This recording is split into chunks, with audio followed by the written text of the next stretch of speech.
Talvez você tenha feito constantemente estas perguntas. Onde posso encontrar refúgio num mundo cheio de conflitos? Ou, como e onde posso encontrar força para vencer nesse mundo que oferece tantas derrotas? Acompanhe agora com o pastor Edson Bruno mais um programa Encontro com a Palavra.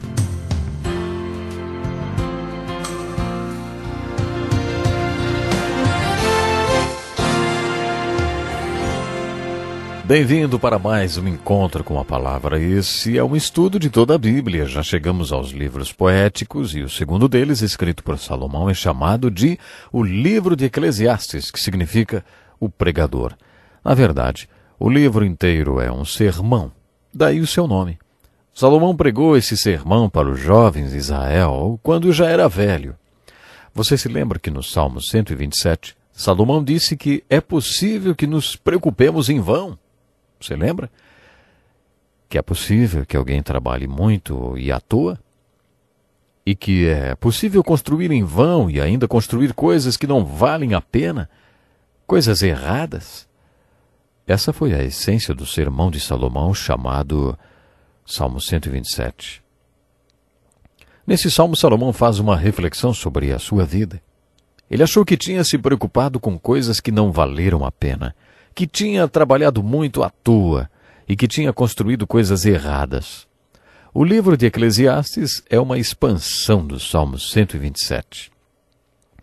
Sintetizando o que Salomão está falando para os jovens de Israel no livro de Eclesiastes, eu diria: tentei encontrar o propósito e o sentido da vida e tentei fazer isso em 3 diferentes áreas da minha vida. Primeiro, busquei o propósito da vida em riquezas materiais. Dediquei-me a acumular riquezas e me tornei o homem mais rico que já existiu. Nesse estudo do sermão de Salomão aos jovens de Israel, você verá que ninguém jamais buscou tanto sentido da vida em riquezas quanto Salomão. Desprezei todas as coisas pelas quais eu tanto me esforçara debaixo do sol, pois terei que deixá-las para aquele que me suceder. E quem pode dizer se ele será sábio ou tolo? Todavia terá domínio sobre tudo que realizei com o meu trabalho e com a minha sabedoria debaixo do sol. O filho de Salomão foi um tolo. Salomão provavelmente estava pensando no seu filho quando chegou a essa conclusão.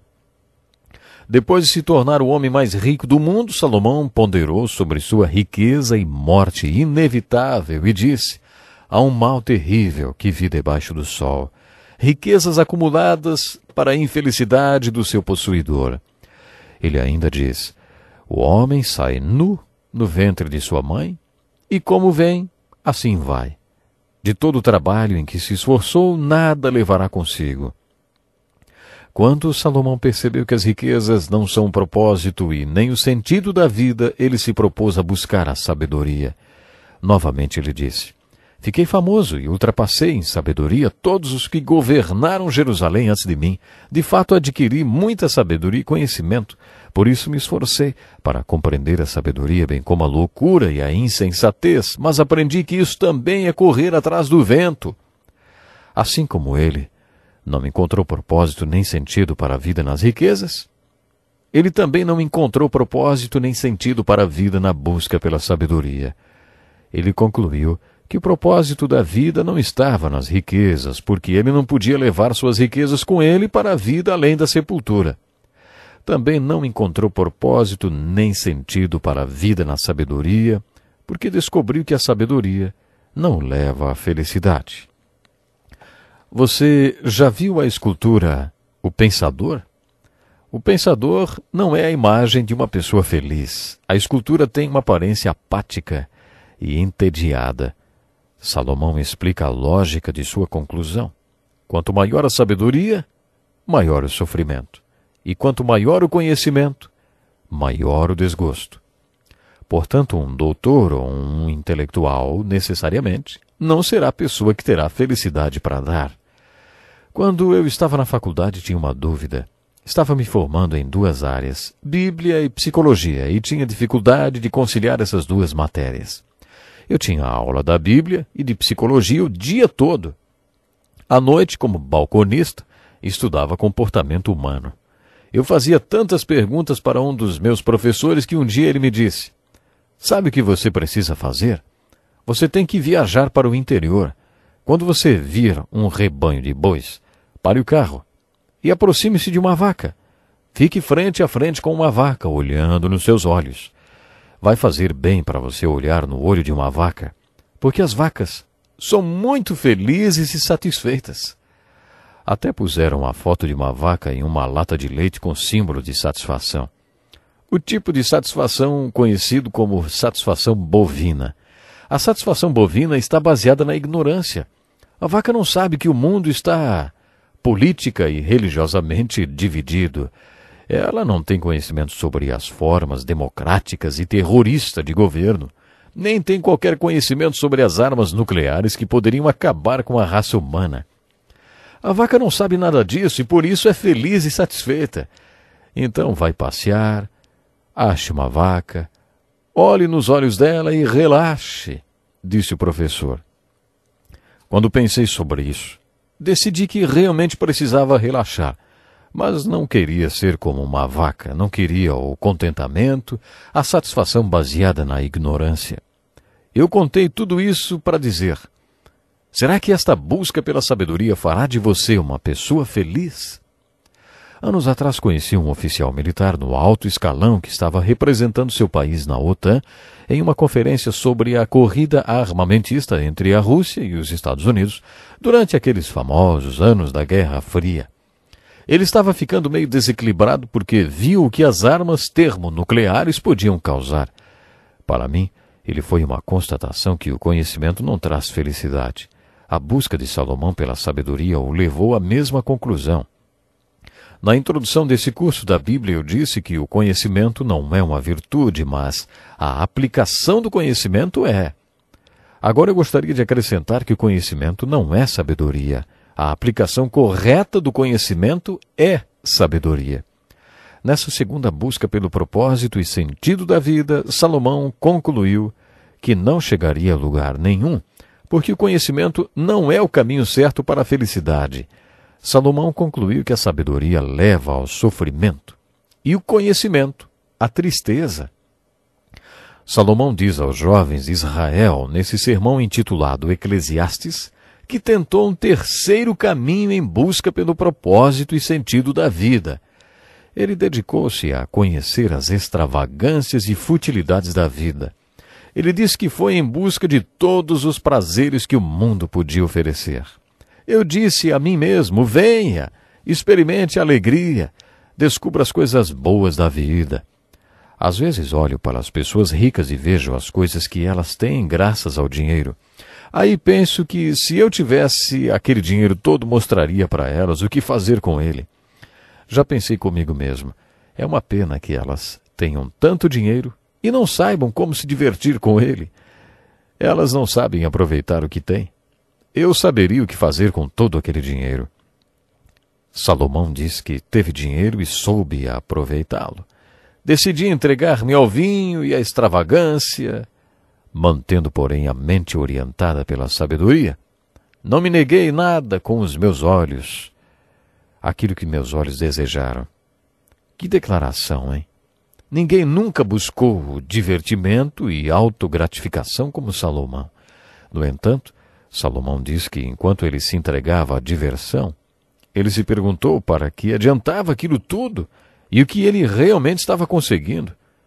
Eu sempre achei interessante que os irmãos de John Kennedy, Jack e Bob Kennedy, tenham recebido $1 milhão quando completaram 21 anos, sem imposto e com investidores à disposição para fazerem aplicações financeiras. Eles não tiveram que trabalhar para conseguir aquele dinheiro. Eles não precisavam mais trabalhar se não quisessem. Acho que pessoas como os irmãos Kennedy, que usufruíram de tanta riqueza, poderiam dar esse testemunho sobre onde encontrar o propósito e o sentido da vida. Não nascemos para nos divertir. Não nascemos para correr atrás do prazer noite após noite. Quando Salomão entregou-se a descobrir os prazeres da vida, ele descobriu que tinha lá no seu interior uma necessidade de encontrar o propósito e o sentido da vida. Ele sabia que estava nessa terra para um propósito. e que as festas não eram o propósito para o qual Deus o tinha colocado aqui. Foi isso que concluiu depois de procurar o propósito e sentido da vida no circuito dos playboys. Quando Salomão chega ao final desse sermão para os jovens de Israel, sua conclusão estava baseada nessas 3 áreas: riqueza, sabedoria e prazeres. Ele concluiu o seguinte: tema a Deus e obedeça aos seus mandamentos, porque isso é o essencial para o homem. Pois Deus trará a julgamento tudo que foi feito, inclusive tudo que está escondido, seja bom, seja mal. Temer a Deus significa crer em Deus e obedecer aos seus mandamentos. Isso significa obedecer à palavra de Deus. A lógica por trás da conclusão de Salomão no original em hebraico é: porque isso fará de você um homem completo. Crer em Deus e obedecer à palavra dele tornará você o homem completo que Deus planejou que você seja.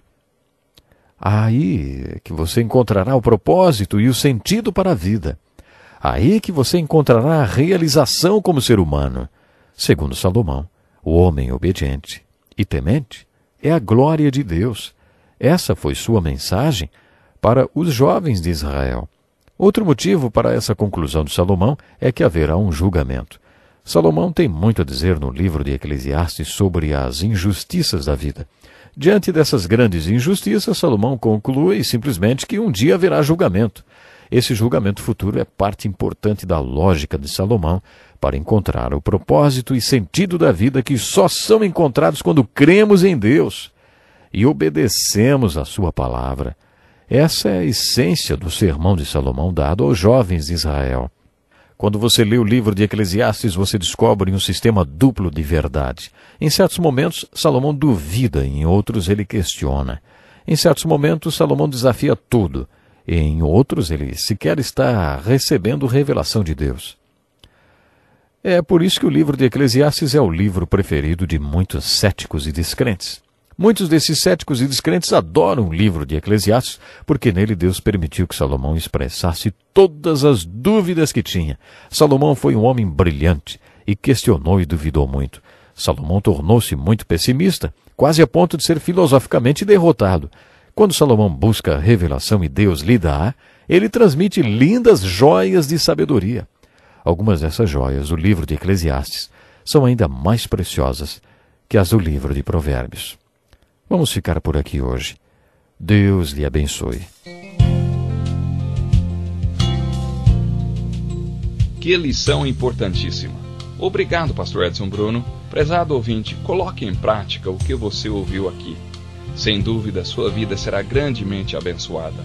Este é um estudo escrito pelo Dr. Dick Woodward, na voz do pastor Edson Bruno. Escreva-nos e solicite o material. Nosso endereço é Encontro com a Palavra, Caixa Postal 2011, CEP